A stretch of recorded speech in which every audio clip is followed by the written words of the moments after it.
Episode की शुरुआत में सॉन्ग एयरपोर्ट से जा रही थी तो शिन उसे यहाँ पर देखे ही जा रहा था। तभी जांग उसे कॉल करके बोलता है कि उसे सॉन्ग के अगेंस्ट प्रूफ मिल गया है और वो उसे अब एक्सपोज कर देगा।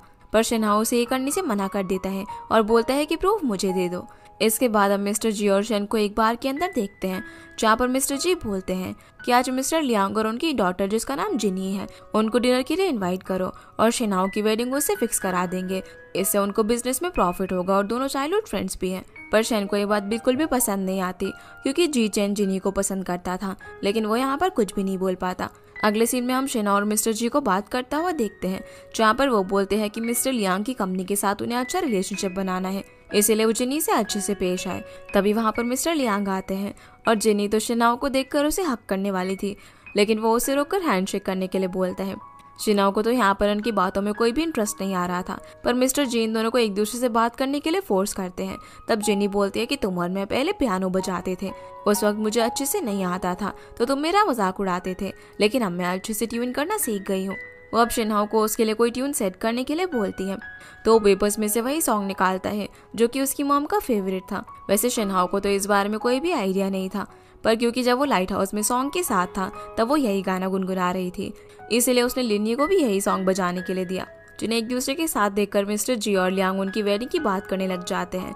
पर शिनाओ यहाँ पर सोचता है कि अगर मैं उन्हें बोलूंगा कि मेरी गर्लफ्रेंड है तो मुझे उसे ब्रेकअप करने के लिए बोलेंगे और अगर मैं जिनी से रिलेशनशिप में रहा तो मुझसे बार बार पुरानी बातें करने की कोशिश करेगी जिससे मेरे पकड़े जाने के चांसेस बहुत ही ज़्यादा है। और वो ये सारी चीज़ें रोकने के लिए बोल देता है कि मैंने सॉन्ग से ऑलरेडी रजिस्टर्ड मैरिज कर ली है, जो बात मैंने छुपा कर रखी क्योंकि मुझे कोई भी रिस्क नहीं लेना था। ये बात सुनकर सभी लोग शॉक हो जाते हैं। शिनाओ भी यहाँ से निकलकर जब अपनी कार में होता है तो वो जियांग को सब कुछ बता रहा था। वो बोलता है कि भला सॉन्ग अब तुमसे क्यों ही शादी करेगी, तुमने तो उसका पूरा प्लान ही खराब कर दिया। पर शिनाओ बोलता है कि उसे मेरे प्लान के बारे में आइडिया है तो उसे अपने क्लोज रखने में ही हमारा प्रॉफिट है।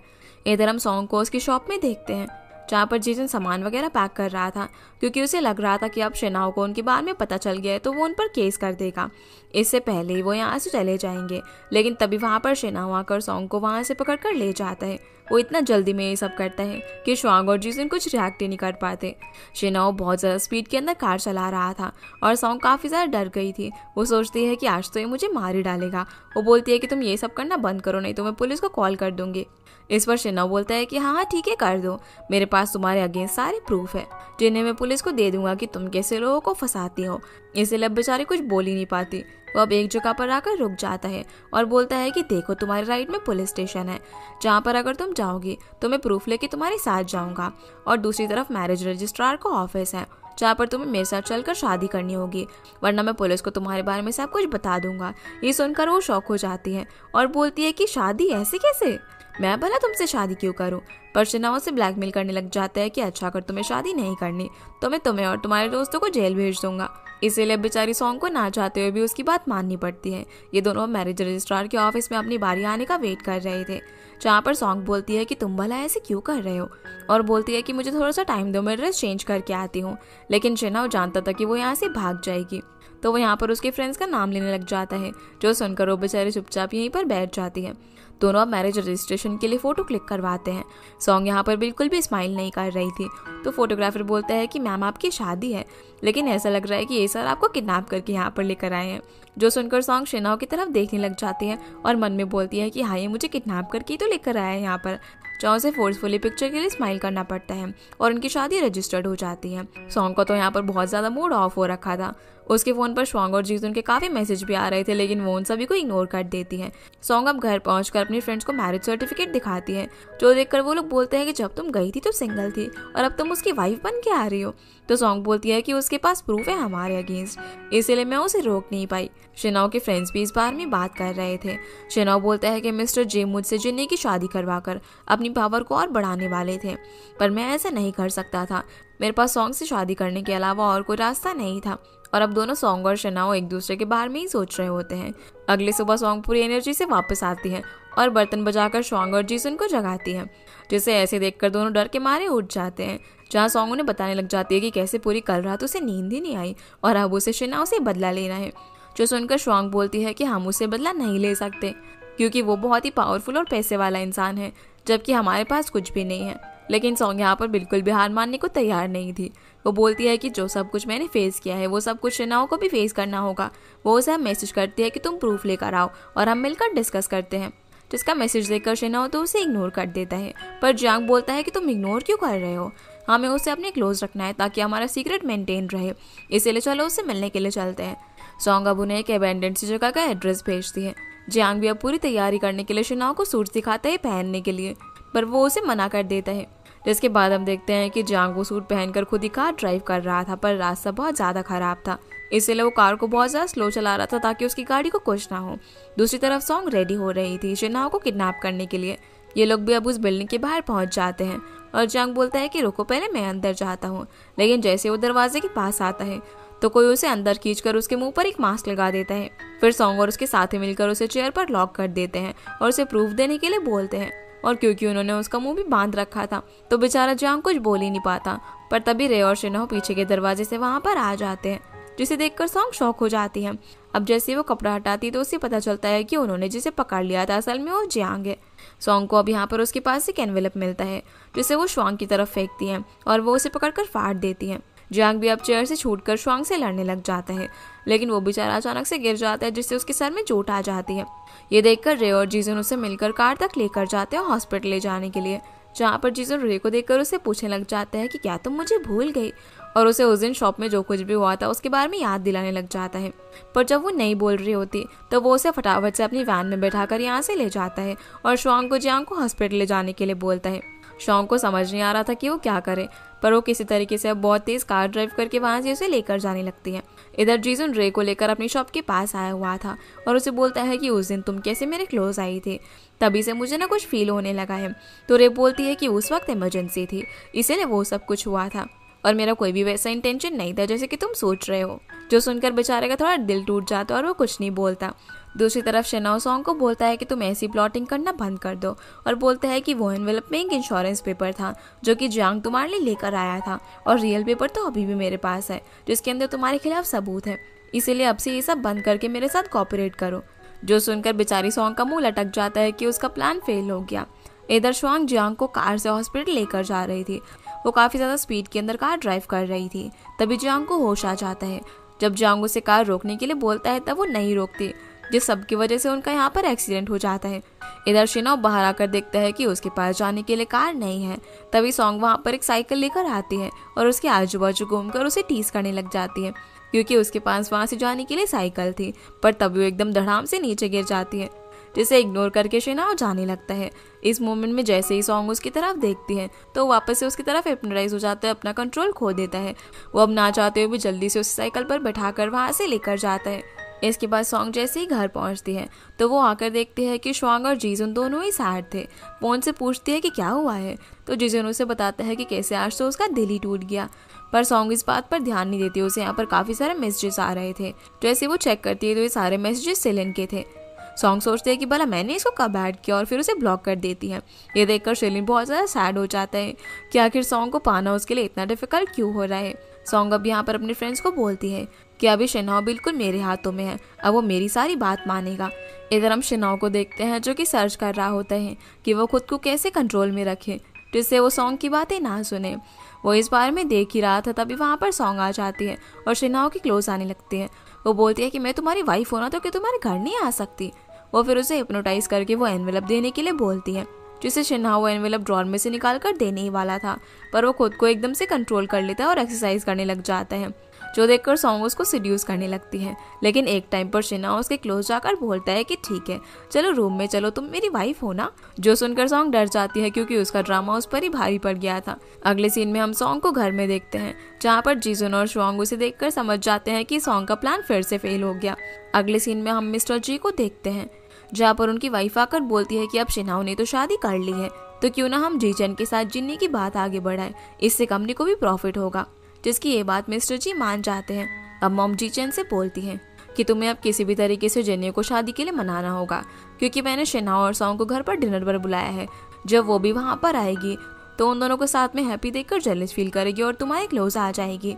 जीचन को भी उनका ये प्लान काफी अच्छा लगता है और वो मान जाता है। इधर शिनाओ के पास कॉल आता है और उसे पता चलता है कि उसे जी फैमिली में डिनर पर जाना है और सॉन्ग को साथ लेकर। इसीलिए वो सॉन्ग के घर पर जाता है और उसे ड्रेस देकर तैयार होने के लिए बोलता है, पर वो बिल्कुल भी मूड में नहीं थी। जहाँ वो जाकर भी शिनाओ को मना नहीं कर पाती और डिनर के लिए रेडी हो जाती है। इसके बाद हमें डिनर का सीन दिखाया जाता है, जहाँ पर जी चेंग जिंगी की बहुत ही अच्छे से केयर कर रहा था। लेकिन सॉन्ग को तो शिनाओ पर काफी ज्यादा गुस्सा आ रहा था, इसलिए वो उसे जानबूझकर मशरूम खाने के लिए दे देती है ताकि उसका सच जी फैमिली के सामने आ जाए, क्योंकि रियल जी चुआंग को मशरूम से एलर्जी थी। लेकिन जी चेंग बड़े ही प्यार से उसे बोलने लग जाता है कि बेबी क्या तुम भूल गई कि मैं मशरूम नहीं खा सकता, मुझे उससे एलर्जी है। डिनर करते करते यहाँ पर वो उसका हाथ पकड़ लेते हैं और दोनों लवी डवी होने की एक्टिंग करते हैं, जिन्हें एक साथ देखकर जिंगी को काफी जेलस फील हो रहा था। तभी वहाँ पर मिस्टर शेन भी आ जाते हैं।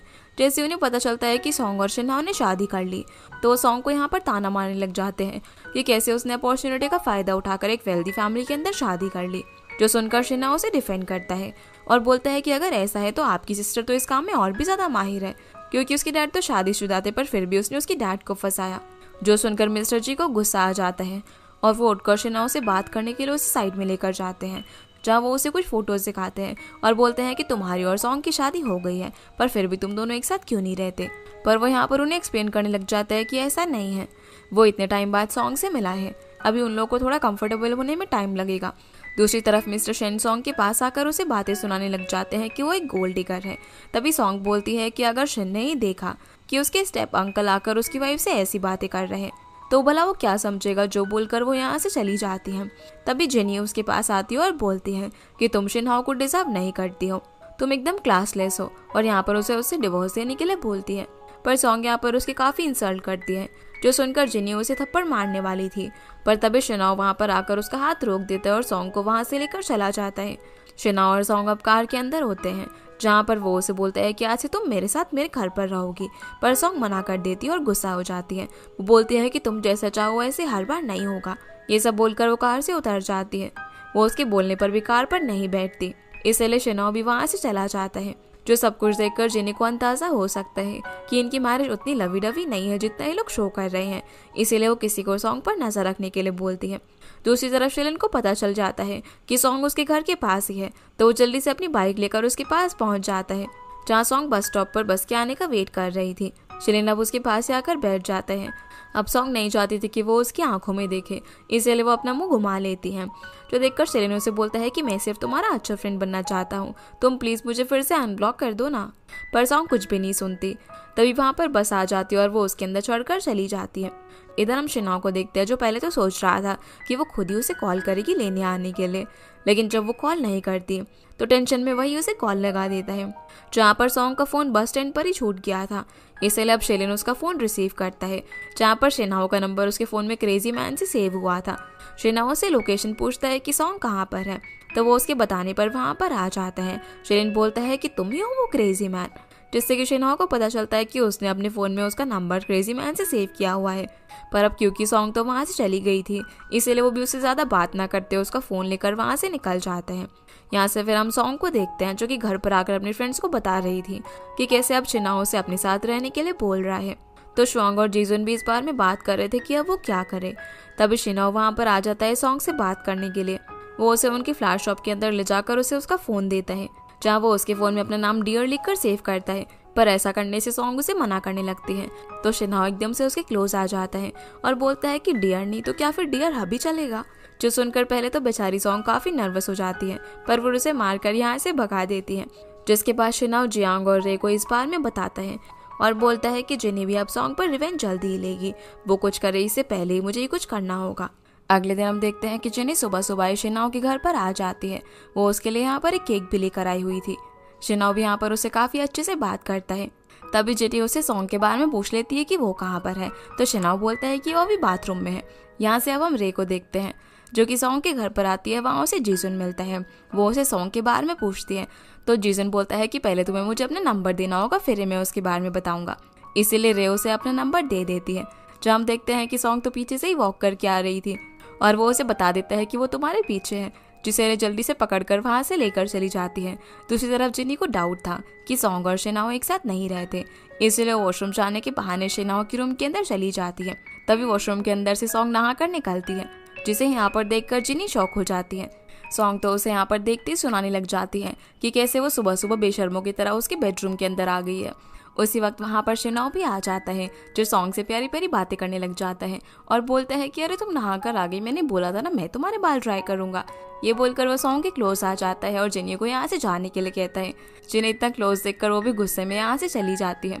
उसके जाते ही वॉशरूम से रे बाहर आती है, क्योंकि वही सॉन्ग को पीछे के दरवाजे से यहाँ पर लेकर आई थी और उसके बालों को उसने गीला कर दिया था ताकि ऐसा लगे कि वो नहा कर निकली है। ऐसे बिहेवियर के लिए वो उसे माफी मांग कर यहाँ से चली जाती है। पर सॉन्ग को यहाँ शिनाओ पर बहुत ज्यादा गुस्सा आ रहा था। वो उसे बोलती है कि आखिर तुम ये सब क्यों कर रहे हो। तो बोलता है कि अब हम वाइफ और हस्बैंड है ना, और हम लोग एक साथ नहीं रहते तो लोगों को डाउट तो होगा ही ना, और हम एक्सपोज ना हो इसीलिए तुम्हें कल ही यहाँ पर शिफ्ट होना होगा। पर फिर वो खुद ही सोचने लग जाता है कि कहीं इसने कुछ ज्यादा तो नहीं बोल दिया। सॉन्ग बोलती है कि ठीक है मैं कल यहाँ पर शिफ्ट हो जाऊंगी। वो मन में सोचती है कि अगर मैं यहाँ पर रहूंगी तो हमारे जो पेपर्स है मैं वो भी इससे ले लूंगी। अब वो यहाँ से जाने लगती है तो शिनाओ से रोकता है और उसके बाल ड्राई करने लगता है, जिस मोमेंट में दोनों एक दूसरे को प्यार से देख रहे होते हैं। रात में अब शिना और सॉन्ग दोनों को ही नींद नहीं आ रही होती है, इसीलिए शिना और जियांग को कॉल करके कुछ सामान ऑर्डर करता है। फिर वो सॉन्ग का रूम काफी अच्छे से डेकोरेट कर देता है ताकि उसको यहाँ पर रहने में कोई प्रॉब्लम ना हो। अगली सुबह सॉन्ग रेडी होकर शिनाओ के घर के लिए निकलती है और वो अपने साथ एक छोटा सा बैग कैरी कर रही थी, जिसे देखकर सॉन्ग पूछने लग जाती है तुम्हारा सारा सामान एक बैग के अंदर आ गया। तो सॉन्ग बोलती है कि मैं सिर्फ अपने अगेंस्ट वो प्रूफ ढूंढने के लिए वहाँ पर जा रही हूँ। तभी शिनाओ भी उसे लेने के लिए आ जाता है। वो उसका एक बैग देखकर उसे बोलता है कि चलो मैं तुम्हें शॉपिंग में लेकर जाता हूँ। वो फिर उसे मॉल के अंदर काफी सारी शॉपिंग करवाता है और वो दोनों कपल ग्लासेस वगैरह भी खरीदते हैं। तभी सॉन्ग की नज़र मॉल में एक सॉफ्ट टॉय गेम पर जाती है, जहाँ उसके कहने पर शिनाओ को उसके लिए गेम खेलना पड़ता है। पर सॉन्ग उसे बहुत ज़्यादा परेशान करती है। कभी वो उसे दूसरा टॉय उठाने के लिए बोलती है तो कभी कोई और, जिससे परेशान होकर शिनाओ उसके पास आता है और उसे अपने साथ ही सभी टॉयज के बीच में गिरा देता है। दोनों अब यहाँ पर बहुत ही ज़्यादा क्लोज थे और एक दूसरे को किस करने ही वाले थे, जिन्हें सभी लोग भी देख रहे थे। पर तब ये लोग रुक जाते और सोचने लग जाते हैं कि आखिर वो ये सब क्या कर रहे थे। सेन अब शिनाओ के घर पर आता है, जहाँ पर शिनाओ कुछ न बोलकर अपना जीता हुआ सॉफ्ट टॉय लेकर रूम के अंदर चला जाता है और सोचने लग जाता है कि आखिर उसे क्या हो गया था, आज वो उसके इतना क्लोज क्यों गया। इधर सॉन्ग बेचारी अपना रूम ढूंढ रही थी, तभी उसे दरवाजे के बाहर एक स्टिकर मिलता है, जिससे उसे पता चल जाता है कि यही उसका रूम है। जैसे ही वो अंदर जाते हैं तो एकदम हैरान हो जाती है, क्योंकि उसका रूम बहुत ही ज्यादा अच्छा था। वो बेड पर आराम से लेट जाती है और सोचने लगती है कि अब उसे फिलहाल श्वांग के साथ बेड शेयर नहीं करना पड़ेगा। तभी उसे श्वांग का मैसेज आता है, जिसका मैसेज देखकर उसे अपना मिशन याद आ जाता है। इसीलिए वो शिनाओ के सोने के बाद पूरे घर में अपना एनवेलप ढूंढने लग जाती है और जैसे वो एक ड्रॉर को चेक करने वाली थी, तभी शिनाओ वहाँ पर आ जाता है और बोलता है कि तुम क्या कर रही हो। जिससे घबराकर सॉन्ग जल्दी से अपनी रूम के अंदर चली जाती है और सोचने लग जाती है कि अब वो क्या करे, क्योंकि उसने पूरा घर सर्च कर लिया था और वो एनवेलप उसे कहीं पर भी नहीं मिला। इसीलिए वो एक डायरी में शिनाओ के घर का मैप निकालती है, जिससे उसे पता चलता है कि उसने सब जगह तो ढूंढ लिया है, लेकिन बेसमेंट अब भी बाकी है। इसलिए वो छुपकर बेसमेंट में जाने लगती है, लेकिन शिनाओ पहले से ही अंदर था। वो भी सॉन्ग के बारे में सोच रहा था कि मुझे पता था कि वो ऐसी हरकतें जरूर करेगी। तभी सॉन्ग वहाँ पर आकर डोर में पासवर्ड डालकर उसे ओपन करने का ट्राई करती है, लेकिन वो ओपन नहीं होता। तभी अचानक से शिनाओ बाहर आ जाता है, जिसे देखकर वो पहले तो उसे घूरने लग जाता है और सोचता है कि पासवर्ड मैंने कुछ ज़्यादा छोटा रखा है ना, इसीलिए वो एक बहुत ही लंबा सा पासवर्ड बना देता है 11 डिजिट्स का। और अब क्योंकि उसने बहुत ही बड़ा पासवर्ड लगा दिया था, इसीलिए वो बेचारी गुस्से में वहाँ से अपने रूम के अंदर चली जाती है। अगली सुबह अब जब शिनाओ ऑफिस जाने लगता है, तब सॉन्ग उसके साथ बहुत ही अच्छे से बिहेव करती है, जिसका ऐसा बिहेवियर देखकर वो शॉक हो जाता है। लेकिन उसके जाते ही वहाँ पर श्वांग और जीसुन आ जाते हैं और क्योंकि जीसुन एक हैकर था तो वो उस डोर को ओपन करने का ट्राई करता है, पर क्योंकि वो पासवर्ड बहुत ज़्यादा बड़ा था इसलिए उसे खोलने में थोड़ा सा टाइम लगने वाला था। पर उस पासवर्ड के अनलॉक होने से पहले ही एक अलर्ट नोटिफिकेशन शिनाओ के पास चली जाती है, जो देखकर शिनाओ वापस से घर पर जाने लगता है, क्योंकि उसे पता था कि सॉन्ग कुछ ना कुछ गड़बड़ी तो जरूर कर रही है। इधर सॉन्ग पहले से दरवाजे पर नजर रखे हुई थी और वो शिनाओ के आने की खबर इन लोगों को दे देती है। ये देखकर सॉन्ग जल्दी से जीसुन को वहाँ से निकाल देती है और खुद शिनाओ को हैंडल करने के लिए चली जाती है, लेकिन वहाँ पर एक वायर लटका रह गया था, जिससे कि शॉर्ट सर्किट होने लग जाता है। शिनाओ के आते ही सॉन्ग घर के अंदर एकदम नॉर्मल होने का एक्टिंग करती है, पर शिनाओ देखता है कि बेसमेंट से धुआं निकल रहा है, इसलिए वो जल्दी से वहाँ पर जाता है जहाँ पर आग लग रही थी। आग देखते ही शिनाओ की हालत खराब होने लग जाती है, पर वो किसी तरीके से फायर एक्सटिंग्विशर से आग को बुझा देता है और दरवाजा खोलकर अंदर चला जाता है, जहाँ पर उसे पास के फ्लैशबैक्स आने लग जाते हैं। इस सब के बीच में यहाँ पर सॉन्ग भी आ जाती है। वो खुद को रोक नहीं पाती और अंदर चली जाती है, जहाँ पर वो शिनाओ को नीचे पड़ा हुआ देखती है, जो कि कुछ टैबलेट्स खाने की कोशिश कर रहा था। ये देखकर वो उसके पास जाकर उसे वो दवाई खिला देती है, जिससे कि वो थोड़ा सा नॉर्मल हो जाता है। साथ ही साथ सॉन्ग यहाँ पर लगे हुए सारे फोटोग्राफ्स और डिटेल्स भी देख लेती है। यहाँ पर उसका एनवेलप भी रखा हुआ था, लेकिन वो इस हालत में शिनहाओ को छोड़कर नहीं जा सकती थी, इसलिए वो यहाँ पर उसका ख्याल रखती है। इस बीच शॉन्ग के उसके काफ़ी सारे मैसेज आ रहे थे, लेकिन वो किसी का भी कोई रिप्लाई नहीं करती और शिनहाओ को सोफे पर लेटाकर जाने लगती है, पर वो उसका हाथ पकड़ लेता है। इसीलिए वो अब उसका सर अपनी गोद में रखकर उसे शांत करने की कोशिश करती है। ऐसी करते करते सॉन्ग वहीं पर ही सो जाती है और शिनहाओ को जब होश आता है तो वो सॉन्ग को अपने पास देखकर उसे देखता ही रह जाते हैं। वो उसे उठाकर उसके रूम में लेकर जाने वाला था, पर तभी सॉन्ग की आँख खुल जाती है, इसलिए शिनहाओ उसे नीचे उतार देता है। वो अब ड्रिंक करने लगता है, पर सॉन्ग उसे आज के लिए सॉरी बोलती है। तब शिनहाओ बोलता है कि जी चैन बहुत पहले ही मार गया है, ये बात तो तुम्हें अब तक पता चली गई होगी। उस फायर इंसिडेंट की ट्रॉमा से मैं अभी तक बाहर नहीं निकल पाया हूँ, इसलिए मैं जब भी आग को देखता हूँ तो मुझे पैनिक अटैक आने लग जाते हैं। जो सुनकर सॉन्ग उसे बोलती है कि इसका मतलब ये है कि तुम सीईओ पैसे के लिए नहीं बनने वाले हो, इसके पीछे तुम्हारा कोई और ही रीज़न है। पर शिनहाओ भी उसे यहाँ पर कुछ भी नहीं बताता। शिनहाओ बोलता है कि जब कॉम्प्लिकेशंस नहीं होगी तब मैं तुम्हें सब कुछ बता दूंगा। ये सुनकर सॉन्ग बोलती है कि मैं तुम पर ट्रस्ट करती हूँ, और अब दोनों ही अपने रूम में सोने के लिए चले जाते हैं, जहाँ पर शिनहाओ सॉन्ग के बारे में सोचने लग जाता है और स्माइल करता है। अगली सुबह शिनहाओ सॉन्ग के लिए ब्रेकफास्ट बनाता है, जो देखकर वो तो काफ़ी एक्साइटेड हो जाती है। तभी शिनहाओ उसे एनवेलप भी दे देता है, लेकिन उससे पहले वो उसे एक मैरिज कॉन्ट्रैक्ट देता है कि उसे 1 साल तक उसकी वाइफ बनने का नाटक करना होगा और सबके सामने एक रियल कपल की तरह रहना होगा, तभी वो उसे एनवेलप देगा। इसीलिए अब सॉन्ग उस पर साइन कर देती है और शिनहाओ जैसे उसके एविडेंस का एनवेलप उसे देता है तो वो उसे फाड़ देती है, ताकि उसके खिलाफ कोई सबूत ना बचे और वो उसे वापस से थ्रेटन ना कर सके। इसी के साथ ये एपिसोड यहीं पर खत्म हो जाता है। तो गाइस, ये थी आज की वीडियो एंड आई होप आप लोग को ये वीडियो पसंद आई होगी, तो इस वीडियो को लाइक कर चैनल को सब्सक्राइब जरूर कीजिएगा। आपसे फिर मिलते हैं इस ड्रामा के अगले एपिसोड में, तब तक के लिए गुड बाय।